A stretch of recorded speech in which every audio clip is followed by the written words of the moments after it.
नमस्कार। हम लोग पढ़ रहे हैं पहला अध्याय संसाधन एवं विकास। आज जो हम लोग पढ़ेंगे इसमें मृदा अपरदन और संरक्षण के बारे में पढ़ेंगे।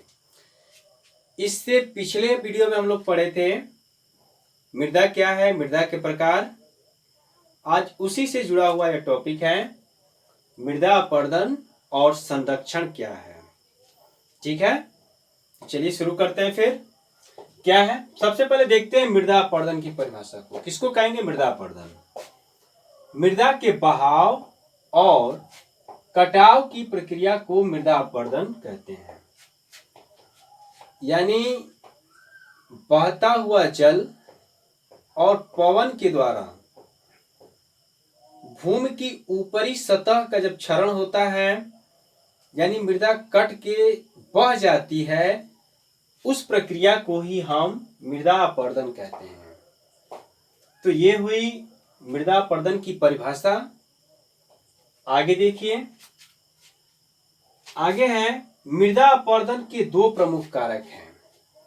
यानी मृदा अपरदन होने के प्रमुख कारक कौन कौन से हैं?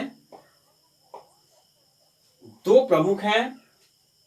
पहला है जल द्वारा मृदा क्षरण या अपरदन, और दूसरा है वायु द्वारा मृदा क्षरण या अपरदन। ये दो ही प्रमुख है जिसको हमको जानना जरूरी है। ठीक है, परीक्षा की दृष्टि से देखिए क्या है। जल द्वारा मृदा क्षरण या अपरदन किसको कहेंगे? जैसे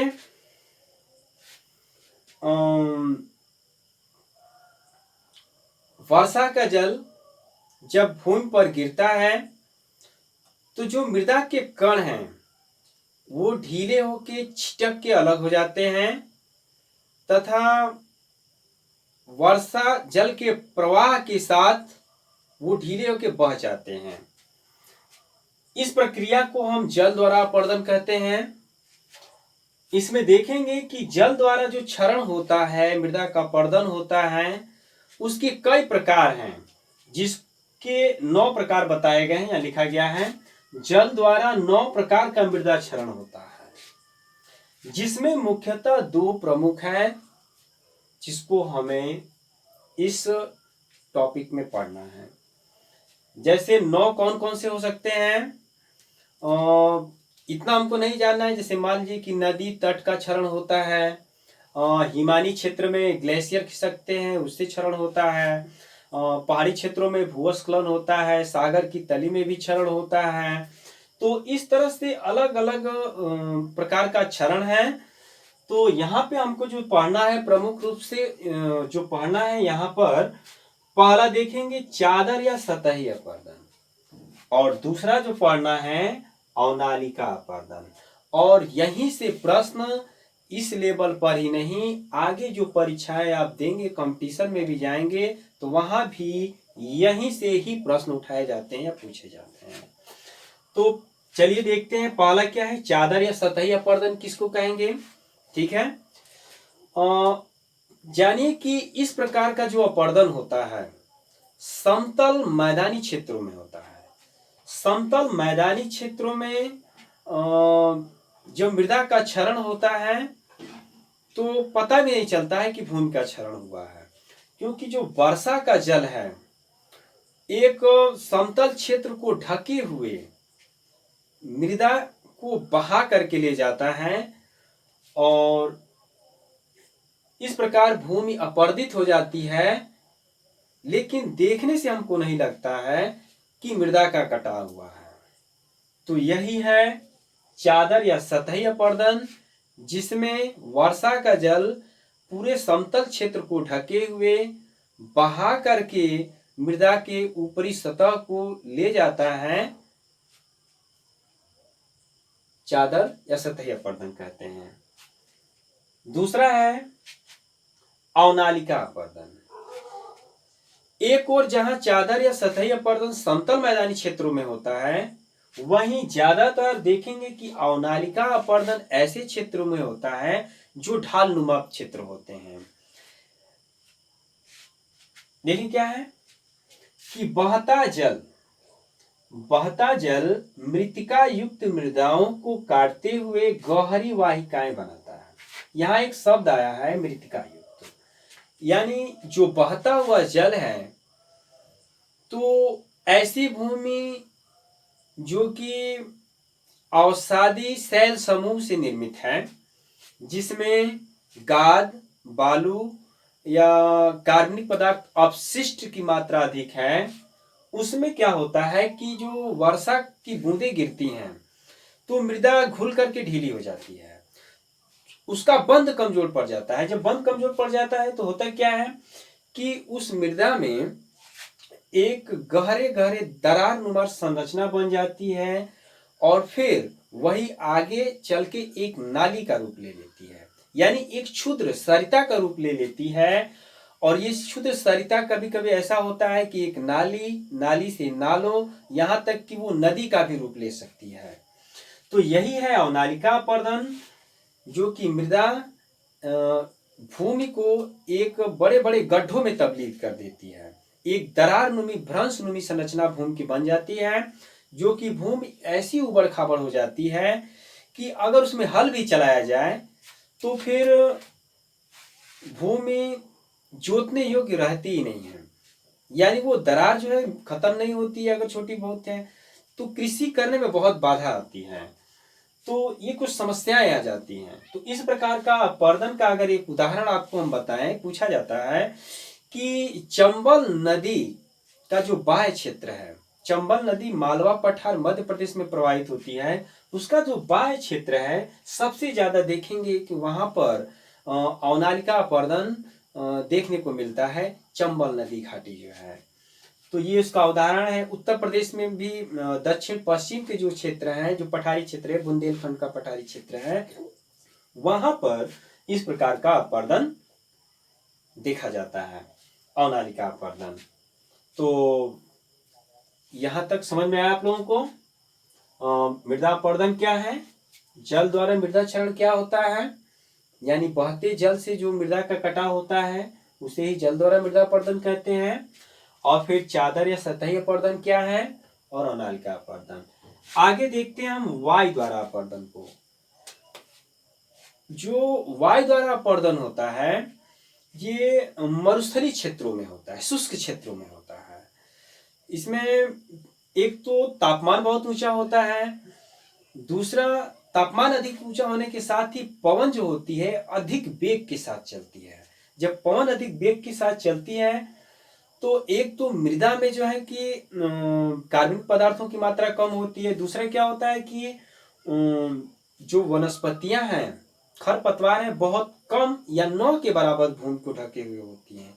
तो ऐसे में क्षरण होने के ज्यादा से ज्यादा संभावनाएं होती हैं। तो ऐसे क्षेत्र में ज्यादा जो है कि पवन मृदा का क्षरण करती है और विभिन्न प्रकार की आकृतियां भी बनती हैं, जैसे इंसेलबर्ग, ड्रमलिन, या छत्रक शिला, बालुका स्तूप, लोयस का मैदान। तो इस तरह के उदाहरण भी परीक्षाओं में पूछ लिए जाते हैं कि किस अपरदन के द्वारा यह जो है कि निर्मित संरचना है।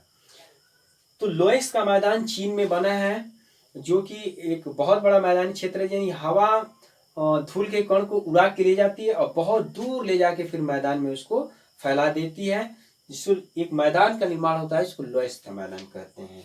तो यह है वायु द्वारा मृदा क्षरण। अब इसमें जो अगला हमको पॉइंट समझना है वो तो समझना है संरक्षण को, लेकिन इससे पहले हम देखें कि समस्याएं क्या आती हैं। समस्याएं भी पूछ ली जाती हैं परीक्षा में कि मृदा अपरदन, उसके कारण या कारक, क्या समस्याएं हैं और उसका हम संरक्षण कैसे कर सकते हैं। तो चलिए समस्याओं को थोड़ा सा देख लेते हैं। जैसे जल द्वारा अगर मृदा का क्षरण होता है तो प्रमुख समस्या तो यही है कि मृदा में जो आवश्यक पोषक तत्व होते हैं वो वर्षा जल के साथ ही घुल के बह जाते हैं। जैसे मृदा इसके बाद क्या होता है कि अनुपजाऊ हो जाती है, ऊसर हो जाती है, उर्वर हो जाती है। तो यह एक समस्या है, उपजाऊपन कम हो जाता है मृदा का। तो इसकी रोकथाम के लिए हम क्या कर सकते हैं कि हम वृक्ष लगाएं, वृक्ष खेत के किनारे वृक्ष लगाएं, या फिर मान लीजिए यह होता है कि जैसे बरसात का दिन समाप्त हो जाता है तो हम यह ध्यान दें कि भूमि में हमको पोषक तत्वों की मात्रा अब कम हो चुकी है, तो हम ज़्यादा से ज़्यादा जैविक खाद डालें खेतों में। रासायनिक उर्वरकों का भी जहाँ तक संभव हो अगर हमें कृषि करनी है तो उसका प्रयोग किया जाए। वैसे ही मान लीजिए कि अगर नदी का तटवर्ती क्षेत्र है, कटाव देखते हैं नदियाँ उफान पे हो जाती हैं, तो ऐसे में ज़्यादातर होता है कि कटाव होता है, भूस्खलन पर्वतीय क्षेत्रों में होता है। तो इसके लिए वृक्ष लगाए जाए, किनारे पर वृक्ष लगाए जाए, इसका यही एक विकल्प है। ठीक है, सावधानी एक विकल्प है, सुरक्षा। दूसरे कारण से देखेंगे क्या समस्या होती है और नलका अपर्दन से क्या समस्या होती है। इससे समस्या यह आती है कि भूमि उबड़ खाबड़ हो जाती है, बड़े बड़े भ्रंश दरार पड़ जाती है, जिससे भूमि जोतने योग्य नहीं रहती, जिससे कृषि कार्य में बाधा पहुंचती है। तो इसका संरक्षण फिर कैसे किया जाए। इसके संरक्षण के लिए यह है कि समुच्च रेखीय जुताई ढाल वाले क्षेत्रों में की जाए। अब क्या है समुच्च रेखीय जुताई जो ढाल वाले क्षेत्रों में की जाए। आप जानते हैं कि इस प्रकार का अपर्दन हमने अभी बताया कि ढाल वाले क्षेत्रों में ज्यादा होता है। तो जैसे मान लीजिए पर्वतीय क्षेत्रों में ये ढाल नुमा खेत होते हैं, ढलान होता है, पहाड़ी क्षेत्र होता है। ऐसे में कृषि करना संभव नहीं है, क्योंकि अगर वर्षा का जल गिरता है तो वेग के साथ बिल्कुल नीचे की ओर पानी चला आएगा। तो क्या किया जाता है, इसमें मेड़ डाल दी जाती है, जगह जगह मेड़ डाल दी जाती है, या फिर इसको जल को रोकने के लिए खेत को सीढ़ी नुमा बना लिया जाता है, कुछ इस तरीके से बना लिया जाता है और यहाँ पे मेड़ डाल दी जाती है। और फिर इसी के समानांतर देखेंगे होता क्या है कि जल जगह जगह रुकता है, व्यर्थ नहीं होता है और कटान भी बहुत कम होता है। तो इसी को हम कहते हैं समोच्च रेखीय जुताई। यानी हम इसी के समानांतर ऐसे हल चलाएं या मेड़बंदी कर दें कि मृदा का कटाव हो ही ना। तो इसी प्रक्रिया को कहा जाता है समोच्च रेखीय जुताई, जो मेड़बंदी कर दी जाती है, इसी को समुच्च रेखीय जुताई का नाम दिया जाता है। यानी ऐसे ढाल वाले क्षेत्रों की समुच्च जुताई की जाए। ठीक है, समान ऊंचाई, समुच्च रेखीय मतलब होता है कि किसी मानचित्र पर समान ऊंचाई वाले दो क्षेत्रों को मिलाते हुए। ठीक है, यह था इसके संरक्षण रोकथाम से संबंधित। ठीक है, तो आज के वीडियो में बस इतना ही। मृदा और मृदा अपरदन उसके संरक्षण से संबंधित ये टॉपिक था। आपको कैसा लगा आज का टॉपिक, ये हर बार आप बताते हैं और हमें भी जानने का मौका मिलता है कि जो हम पढ़ा रहे हैं वो आपको कितना समझ में आ रहा है, नहीं आ रहा है। तो एक बार जरूर आप लोग बताएं, कमेंट बॉक्स में जरूर लिख के भेजें।